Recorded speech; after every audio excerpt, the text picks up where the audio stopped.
It's the SDG Podcast. Before we get started, you can check us out on the web at solutiondesign.com/podcast or find us on all the social medias, LinkedIn, Twitter, Facebook, and Instagram at Solution Design Group. Welcome, everybody, for another podcast. We got our regulars here, Peter Lawrence, Chad Judner, and Brian Gannis, who's also been on a few times now, semi-regular, and Natalie has joined us before. Natalie Wasaki, welcome. Hello again. And today we're going to talk about having effective meetings or maybe having horrible meetings. We'll see where it goes. I made sure to put out an agenda and follow the rules for this one today, but we'll see how we do. I don't know if anybody in our line of work can get away with not having meetings at some point. So I know we've spoken in the past, Natalie, and you had some ideas, and because you have a lot of meetings and there are a lot of collaborative meetings where work needs to get done. Can you kind of tell us a little bit about your kind of viewpoint, philosophy about meetings, your passion? Absolutely. So I mean, as you said, Kyle, it's a lot of the meetings that I have are collaborative ones with multiple voices in the room. Often I'm facilitating meetings. My general role is a UX designer. So there's a lot of meetings where we're having abstract conversations and trying to solve problems and brainstorm together. So those are meetings where they've just got to happen because we're trying to get people in a room and solve problems. But there's a lot of meetings that might not be quite like that. And you're more just giving an update, or you're just trying to get some feedback from folks or something, a little simpler. And sometimes those meetings, even though they might not sound that hard, still just don't go that well themselves. We've all been there, right? You have that meeting and you walk away and you feel like, man, opportunity missed. That went really poorly. I'm not really sure what we just agreed on, or we just had, a half an hour conversation for 60 minutes. Like what just happened? Yeah. I've had, meetings where a decision had to be made. That was the goal, is we're going to get together, hash it out, and decide how to move forward. And all of that stuff happened except for the entire reason for having the meeting. And so it was, we'll have to circle back and do this again. And then the phrase, how many times are we going to have this meeting, will come up, and then you feel kind of bad.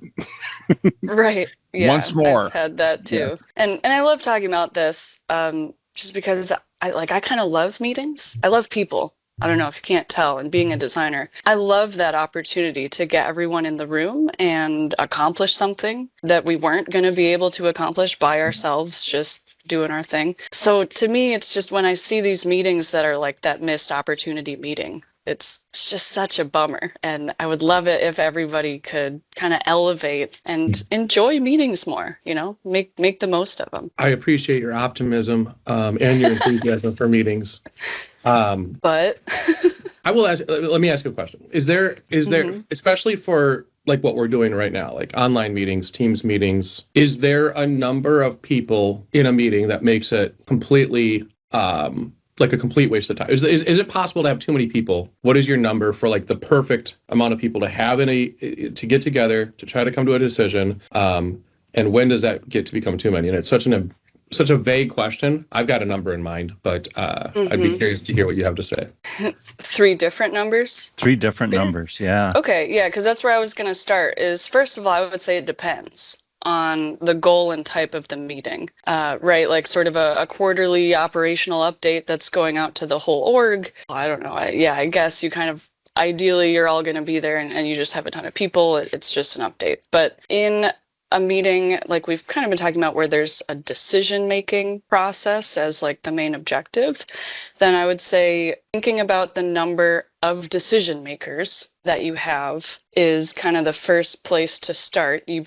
don't really need more people than that, especially if it's already going to be a handful, just to have those decision makers. So, so like somewhere in that 5-ish range, I've found is pretty good. Where some people might agree, some people might not agree, but you can still like facilitate everybody sharing their opinions. Yeah, I agree with that, right? Like 5, 6, like that's where like people can actually have a conversation together and not talk over each other constantly. I differentiate between decision-making authority and decision-making context, right? Like I might have the authority to make a call, but I might not have the context. And I struggle with who to include at different times, right? Like, does the authority want all the context, or does the authority just want to trust the guy with the context to provide it? So, and I struggle with this a lot because I am in, lately it's been over 6 hours of meetings a day. And we are not all facilitated by somebody as good at this as you. Mostly going to sit here and listen to you for the next 50 minutes because I need this help. So we have an optimal size for podcasting, and it's the magic number on the low end is 3. On the high end is 5. And so we broke that. I wanted Brian Gannis here because he has a ton of meetings, but it's a little bit different than the types of meetings that you have, Natalie, because you're doing Scrum Master stuff. So in terms of being I don't know if it's Scrum Master, you play so many different roles. You can do anything, Brian. That's true. In your roles, in those meetings you're facilitating, what is that experience like? It's definitely similar to what Natalie's describing. I mean, if you have good facilitation, the meetings can be very productive. They can be over very quickly, but they're usually not. I find that the biggest problem with the meetings that I tend to find myself in is that meetings are used as a backup method to get information instead of properly researching a topic before trying to get a decision. Meetings are put on a calendar with the stated intention of being for making a decision, but really what it means is I want everyone to come together and tell me all the information that I should know about this, so that I can then make a decision. And people are brought in, they're given information to look at beforehand. They don't look at it. And I think that's something you have to prepare for. I'm sure we're going to chat about that as well. But that's usually what I'm finding, especially in kind of the BA role. And I myself have been guilty of it. When there are 10 people I need to go talk to truly understand something, sometimes the easiest method is for me to get all 10 people in a room together so I can just ask them questions and have those questions trigger others to give me the answers that I know are going to be helping me out. Those ones I try to structure as best I can so that we're actually moving forward quickly, but they're very hard to do. And it all just lends to, without having a true stated and adhered to purpose for what that meeting is, they get off rails very quickly. And I think one of the biggest things that you can do to help avoid that is not only having an agenda, but having someone who truly is in charge of facilitating the meeting. And you're not just there to gather people, you are there to actually run the meeting.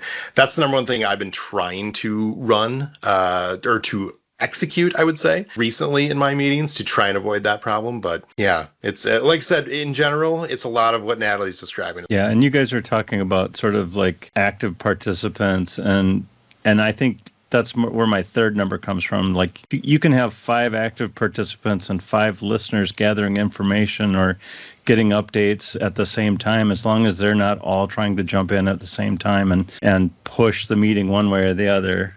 It's those kinds of 10 or 20. I mean, especially if you get 20 people into a meeting, it's all over. It's just that should be a presentation, but you're trying to treat it as a meeting and it never works.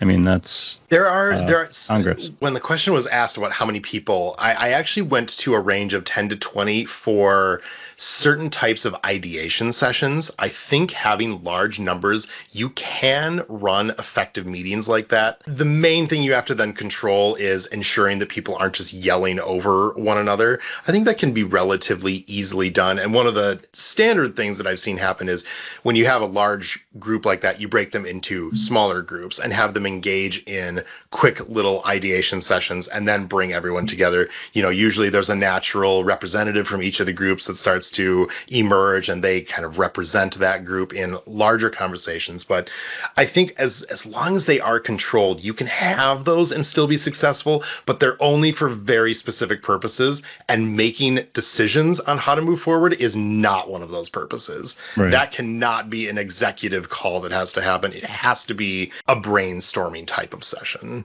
Mm-hmm. Yeah, I was going to say pretty much the same thing there, Brian, where once you get to that amount of people, that's what I would call a workshop. Yeah. It has a very specific purpose. It's highly facilitated. Someone is running that meeting. They are keeping time. They will stop people from talking. There might be exercises, you're ideating together. Very structured. And so that in my mind is a workshop, unless, as you said, Peter, you're just doing a presentation to a group of that many people. So you've got working meetings, you've got workshops, you have meetings to get a decision made. You've got the meeting that's not really a meeting, it's the presentation.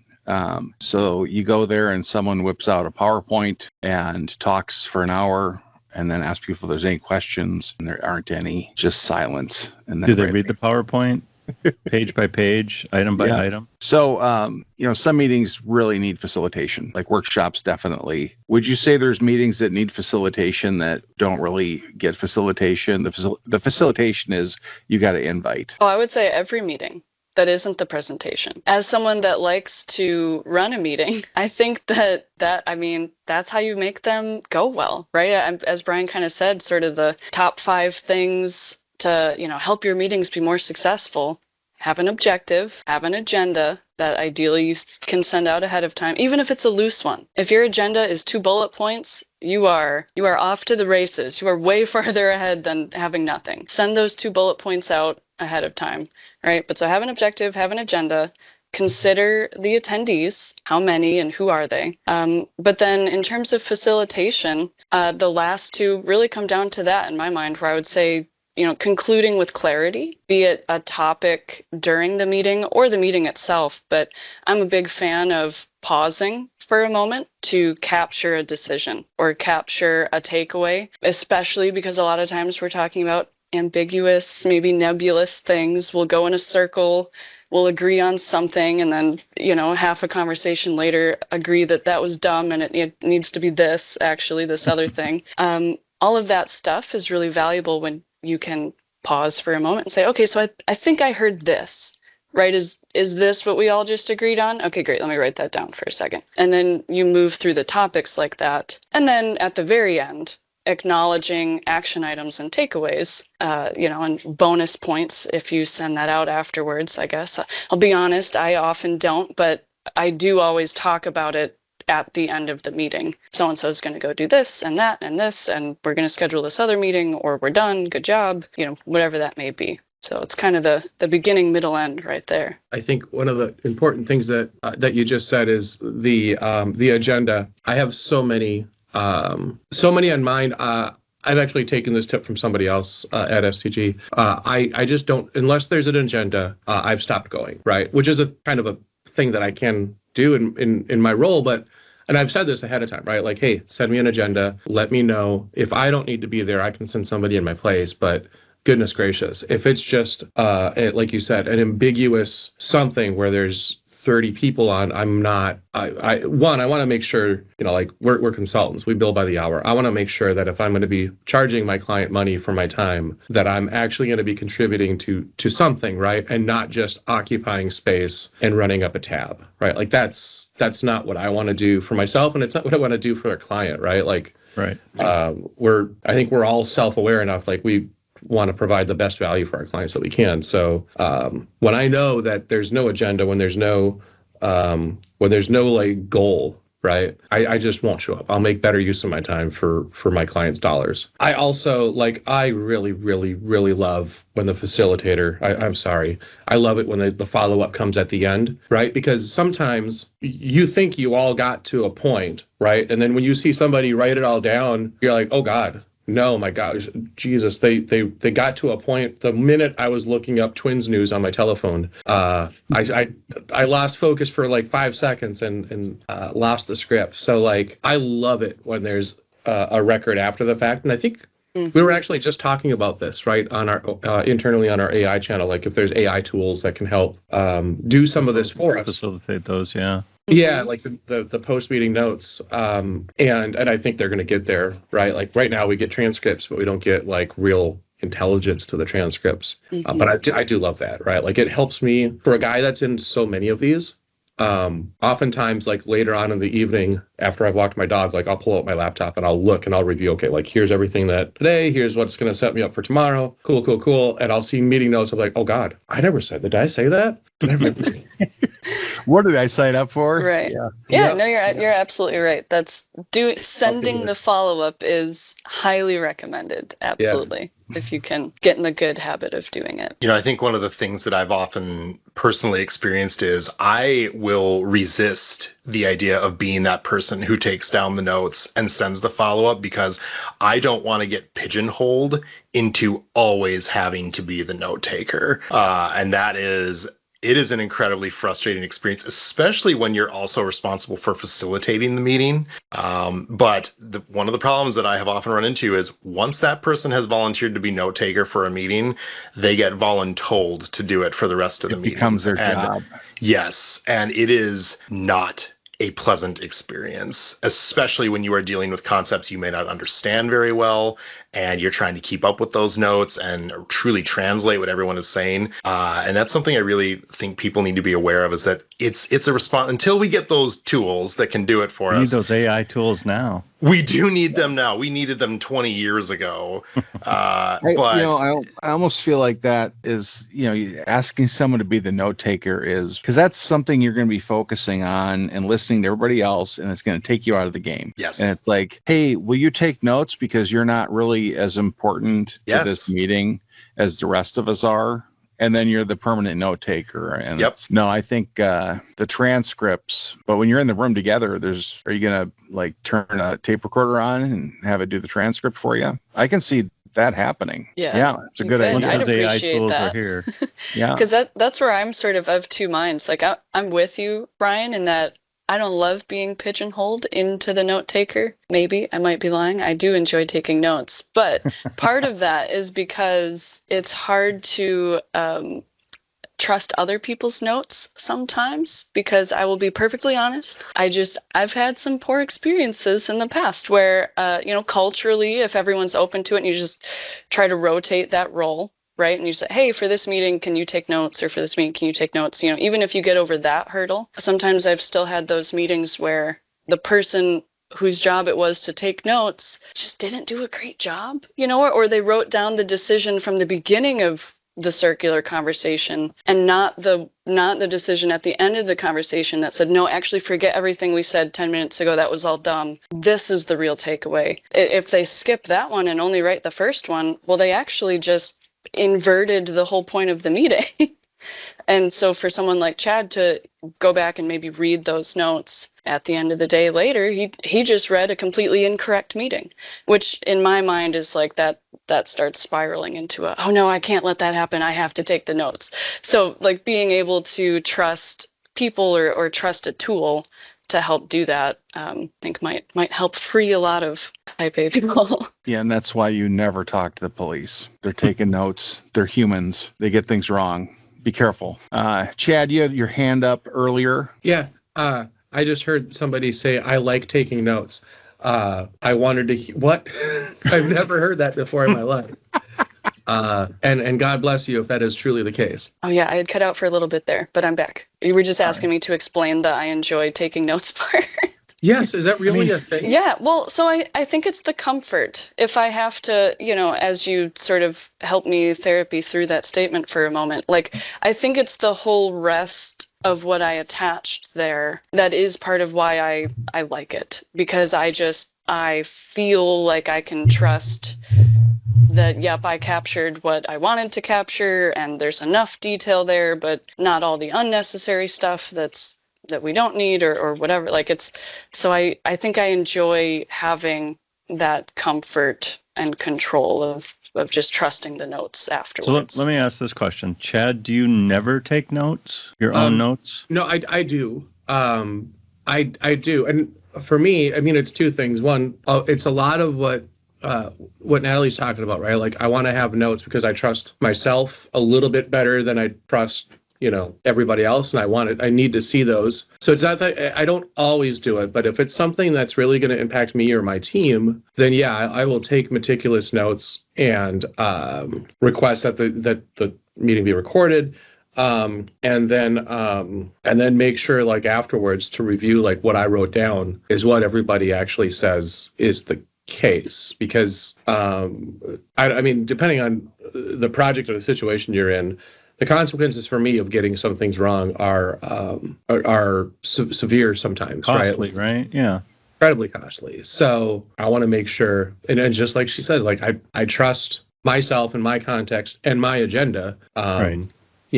More than, and this might be slight ego, but like I just trust it more than passing it off to somebody else, and hoping that they get it right. Well, I always take notes, but they're always my notes in my shorthand for my recall, not necessarily for dissemination, sharing, are good enough to cover everybody's opinion or anything like that. And then that's where, having someone, perhaps Natalie or someone like that, who loves taking notes and covering for everyone and sharing them works out really well.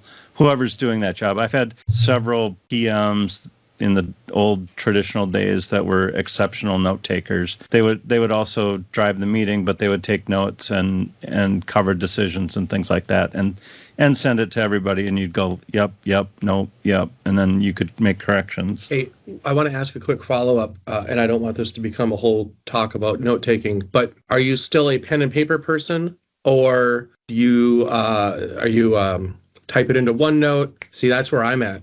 I think Peter and I, or wait, was that a notepad? No, well, this is a Kindle Scribe, but it's an electronic notepad.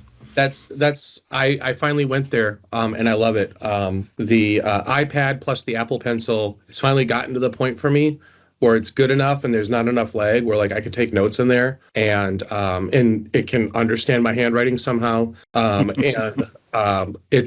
It's perfect. Does it provide a little resistance too, or is it still kind of slippery? And it's depending on which tip you use. It will. But it feels way more natural now. Like right now, I used to be a huge stickler for this. Like I used to hate the electronic note taking, but I'm finally good with it. And then it's in Apple now. I just use default tools, so like they're everywhere. I'm an Apple guy, so like they're on my phone, they're on my iPad, they're on my MacBook, and it's perfect. So I'm all in there. What do you guys do? And Peter, you're a Kindle Scribe person, same Kindle kind Scribe. of. I've also done paper. I've also done Rocketbook, which is another one of those capture with pens, but then take pictures of and get it organized. Brian, when you're doing BA work and you're having meetings, are you even able to take notes? It depends. It definitely depends on how much facilitation I'm doing, and on what. For some of them, getting the permanent record, even though that altar is going to be changed in a week, is really important. And so a lot of my note taking will be done in something like Miro or a digital whiteboard, and they're just sloppy notes. But typically one of the solutions that I've arrived at, because I really want to be a pen and paper person or a electronic tablet person, but every time I have tried it, it just doesn't work for me. So I end up putting things digitally in somehow. And typically what I've done is I just open up Notepad and I screen share and I make everyone look at the notes I'm taking in real time. And it gives people an opportunity to tell me I got something wrong. It also gives me a moment to flesh it out. Then when I'm having trouble with something that was said or a thought that I'm trying to express, people are literally watching me fumble it in real time, and hopefully they'll be nice about it and help me as opposed to making fun of me. But that's been the best way that I have typically been accomplishing my notes now. I think that one of the benefits second of that a lot, Brian. Just to throw that in, I second that a lot. Having the live visual aid, I do that in a lot of my meetings. I use FigJam, basically like Miro, right? You're kind of writing it down. You're maybe throwing digital sticky notes around. It's something that's collaborative, like other people can chime in too, and they'll write a little something to just add context, but they don't need to say it out loud. I've had that happen a lot where they're like, I'm just gonna drop this here, but we don't have to talk about it right now, which is great. Now you're getting like extra context, right? I don't know. So I've definitely found that I love that method of facilitating and note-taking live. It'll let people see where you're at, and they'll slow down instead of just bombarding you with things. Because I've been the note taker, which is a huge mistake because normally I don't write anything down. If you look at my notes at the end of the meeting, it's doodles and stuff. But if I have to stop people because I'm not that fast. So they'll be talking, I'll be like, wait, and I'll write down, what was that again? Wait. So it becomes kind of a adversarial situation. I think, Kyle, the trick to that is that everyone is like that. No one is that fast other than court stenographers. And I just think we've all got this impression that everyone else is better and faster at taking notes in real time than we personally are. I just don't think it's true. I think we're all roughly on the same level. And we just need to remember that about each other when we're having noteworthy conversations. I think you're absolutely right. And of those people that are equally slow, I am slower than they are. I tried. Thank you. I appreciate it. Natalie, start to finish, what's a good meeting look like? Beforehand, you're the facilitator. You need to get people ready. You need to get people engaged when they get there and make sure everything happens. What is that process for you? So if I'm facilitating and I'm setting it up, I'll probably think about the list of attendees. That makes sense. If I'm facilitating the meeting, but it's like maybe not mine, if that makes sense. Like if it's on behalf of someone else, like I'll ask them to check the attendee list and be like, is there any other optional person you think needs to be here, or, required person, whatever. But so kind of double check the attendance list as needed. Send out the invite with whatever agenda I have, what I know we're going to talk about or go over. If I have things that I'm hoping people might look at beforehand, I'll attach them. But full disclosure, I often don't expect that people have looked at their homework, just because I think completely relying on the fact that they have might be a quick way to immediately derail your meeting. Because if they haven't and everyone shows up and your whole thing was planned out according to everyone's speed, then you're like already off to a bad start. So, send it out, hoping that some folks will check it out. They'll be extra engaged, extra up to speed, but always spending a little bit of time at the beginning and maybe building in a bit of time to just sort of recap. Hey, if you didn't really get a chance to look at this, or, just to give more context, here's what I was hoping you would really take away from having looked at this. Like you just kind of go over it again, and that gets people up to speed. But so send out the invite with the agenda, whatever attachments you want to add, and maybe even a couple of, prompts to support your goal. Right? Like as part of the agenda, I think it's important to say the goal of this meeting is to do blank. This will be a successful meeting if we've all walked away having decided on this or understood that. Like, kind of define the goal, define success, list your agenda, maybe even have a couple prompts of like, hey, to come ready to engage, think about this topic or like think about that. And then when everyone is there, as I said, I'm a big fan of like having that visual aid that I think grounds people on, we're all looking at this thing. Natalie's maybe taking notes, or we can see the agenda visually laid out. So we're going to go topic by topic and like scroll down the page, and we're going to hit on these things. And so we just kind of do that. During the meeting, we're going through, I prompt, people discuss, we poke at it, we come up with some sort of decision. And then, as I said, I'm a big fan of making that space to pause and say, all right, so, roll up of this topic. I think this is what we all just heard, right? Yep, write that down. All right. And then you move on together. So you go through the meeting like that. And at the end, acknowledge those action items if anyone needs to do something and the takeaways. And then, as Chad said, ideally, there's some kind of summary of all that then gets sent out afterwards. So there's a good record and some asynchronous stuff. And as I said, I don't always do that, but I do usually send the link to the whiteboard that we were on. So it's maybe a half measure of at least getting people an easy link to jump into to get back to the place that we had the meeting. Yeah. So all that happens, and that's all fantastic and sounds absolutely correct. And it sounds like it would be a great meeting.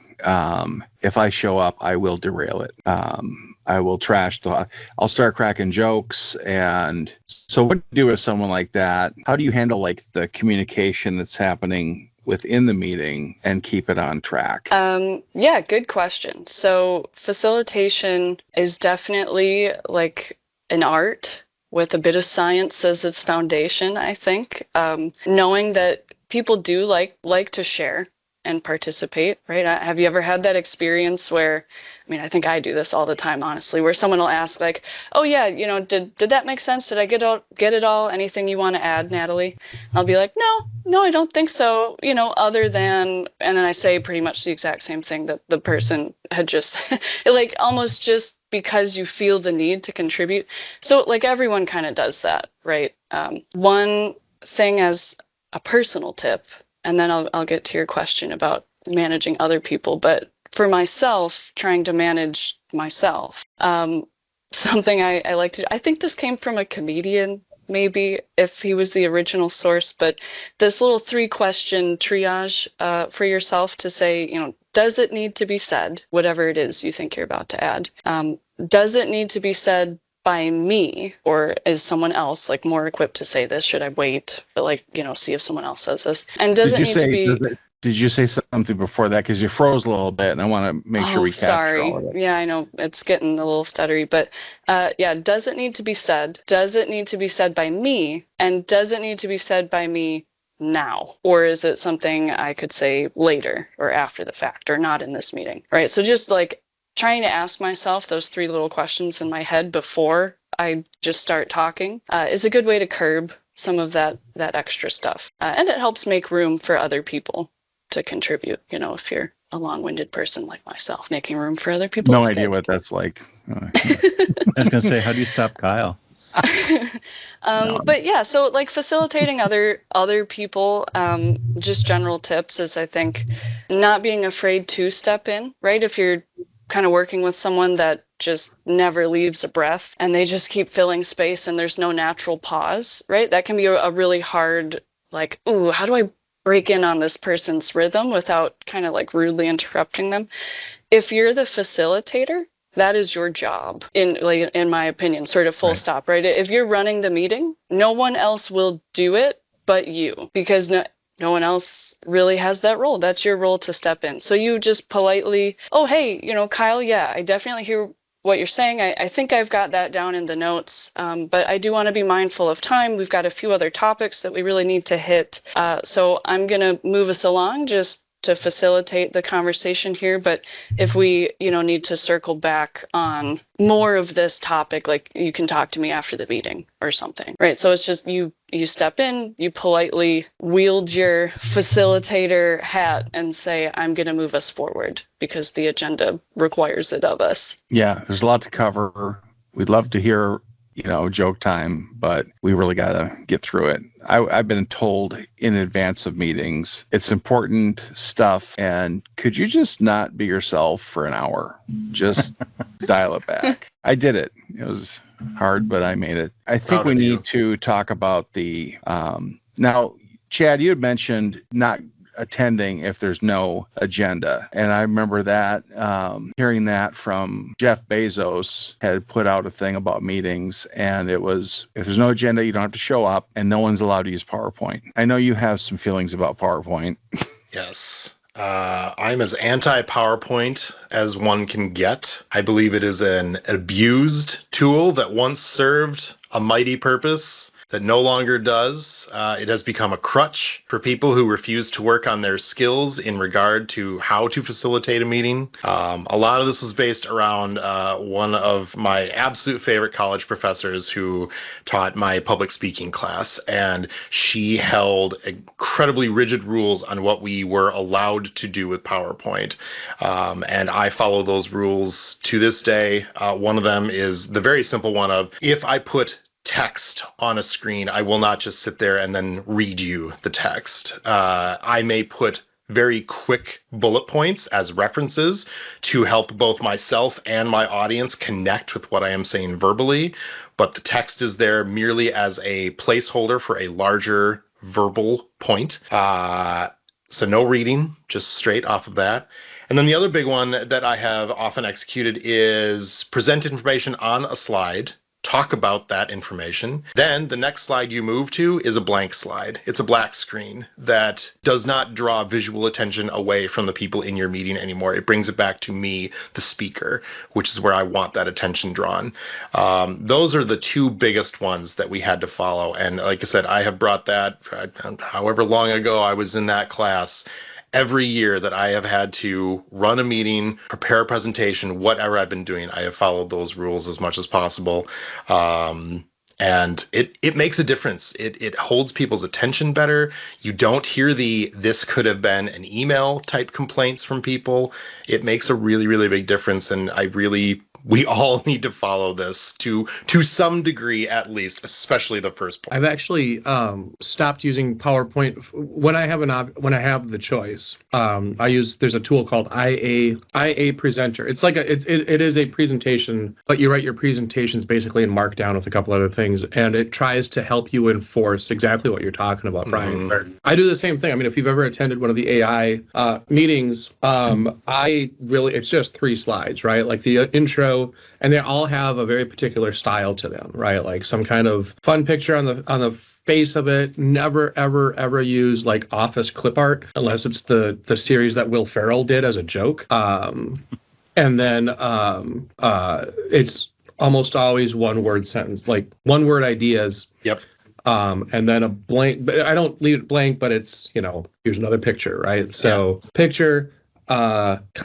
Picture concept. I can't stand the text-filled PowerPoint slides for all the reasons you're talking about, right? Like It takes your attention away from everything else, and it literally could have just been paragraphs in an email, right? Like it's the worst thing. If you're able to summarize everything onto a series of slides with text, it's the literal definition of it could have been an email. This could have just been a series of notes that you sent out, and maybe that turns into a meeting later to discuss those points and make a decision on those points. But yeah, you've done the hard work of turning it into an email. Just do it. Yeah. Make it an email. I have a follow-up question for you guys, though, because I do very much generally agree with not having the super text-filled slides. But I've worked in a number of environments where this presentation meeting is really intended to be like a readout of something meeting.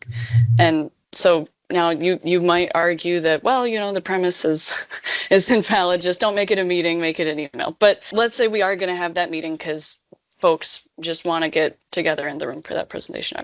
Do you also send out like speaker notes after the fact then, or what? Because sometimes if you don't have enough information on your slides, if you send out that deck afterwards, when people say, hey, can you share that? Because I want to read it again later, it doesn't really have anything on it. So do you send additional information along with that deck? Or would you just put it in the deck and then speak less, I've, in the past, I hit a point where I decided that I was not going to give people my slides anymore because it didn't do the heavy lifting of what I was talking about. It's like, this isn't going to do the job. This goes with what I said. And so I'm not going to give you something with my name on it that is not even half the information. So no, you're not getting my slides. +1, the ideal content to be sent out afterward is a recording of the meeting in that situation.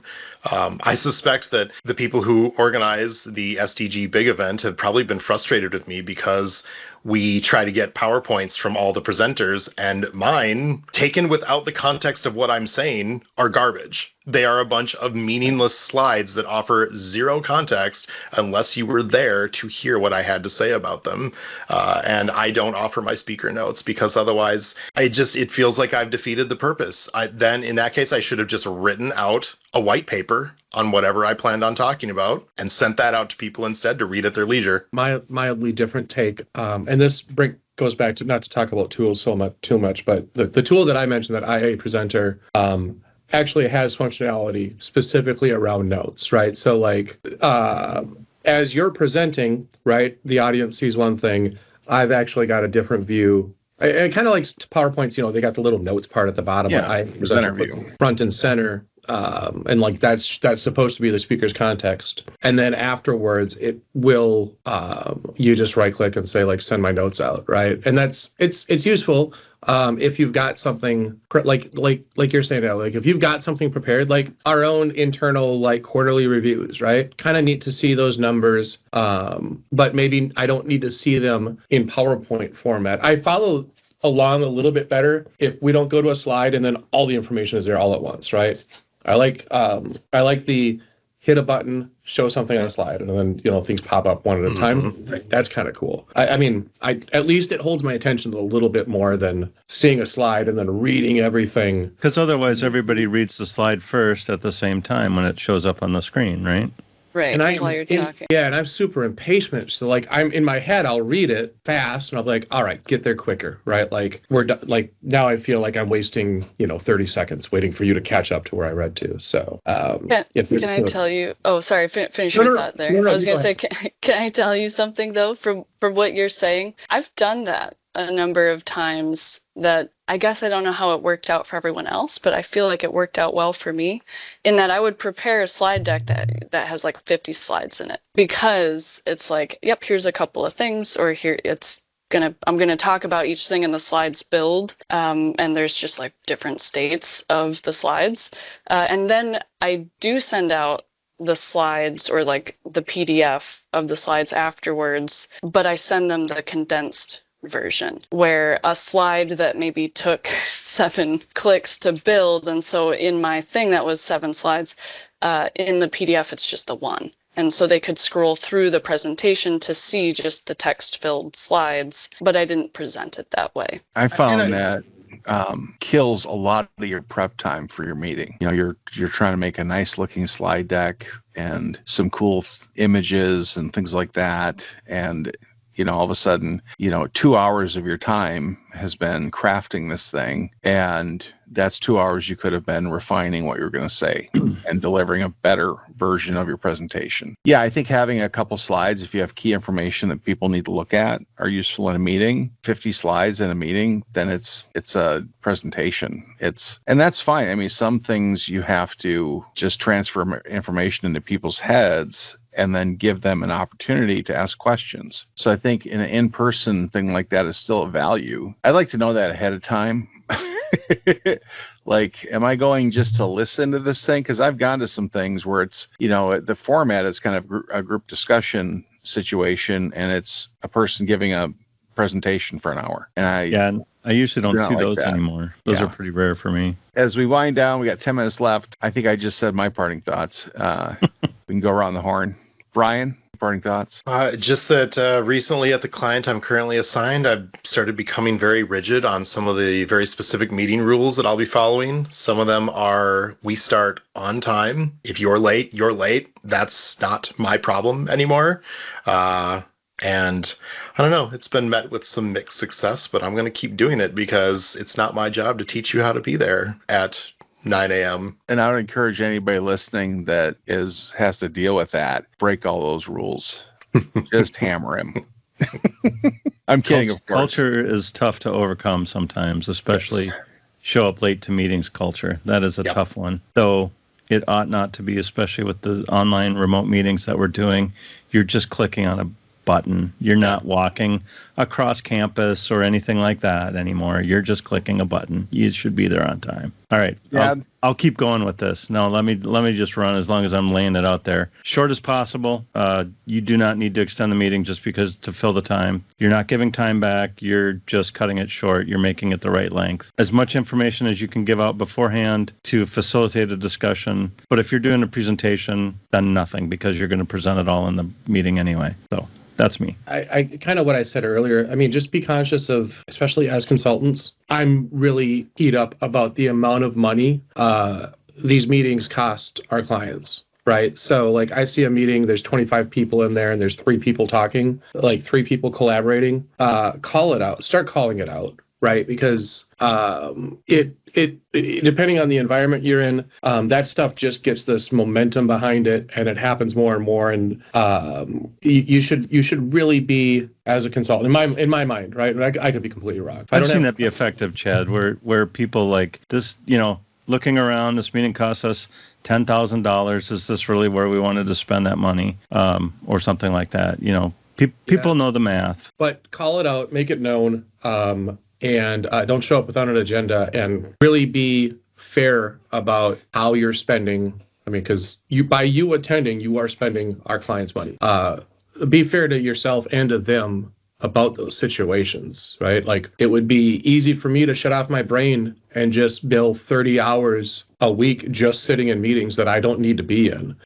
That's not a good use of anybody's time. So I would love for folks to be more conscious of that, and for leadership across the board to recognize it and try to do some grand, like Jeff Bezos type gesture where what did Amazon just put out a big, as part of their come back to the office policy, the fella also had a whole spiel about meetings and effective use of time and everything else. I would love for more organizations, more large organizations, to make gestures like that and let it be known that like we're not going to spend and waste our money and our resources on these brain drains. Any parting thoughts before we head out? Absolutely.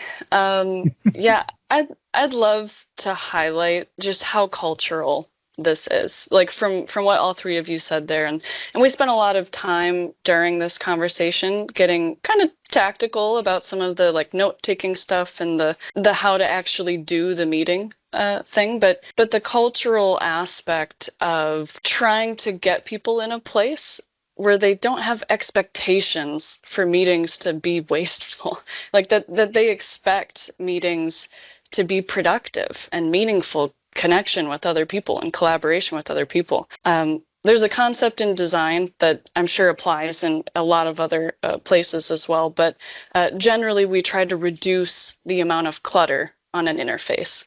Right, remove all the stuff that doesn't need to be there.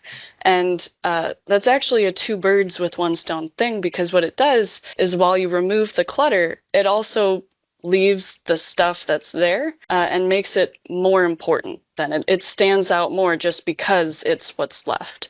So as Chad was saying, he's maybe experiencing a lot of like 6-hour meeting days. If you pull open your calendar and it's just blocked out from end to end with meetings, that's not going to be a productive week. Not at all. And no one's going to think that. So the more that culturally we're slimming down the amount of time, the amount of people, we're preparing to make the most of the time, and everybody is kind of doing that and uplifting each other to do that, you can reduce the clutter on your calendars and make the most out of the meetings that you do have. Well, thanks for showing up, everybody. Appreciate it. And Natalie, thanks for anchoring the topic for us. A lot of good stuff. It made me rethink all the check-in meetings I have on my calendar and all the recurring meetings and things that I could just cancel. Yeah, they don't need to be there. We could talk offline. We can do this. We can do that. I can send an email.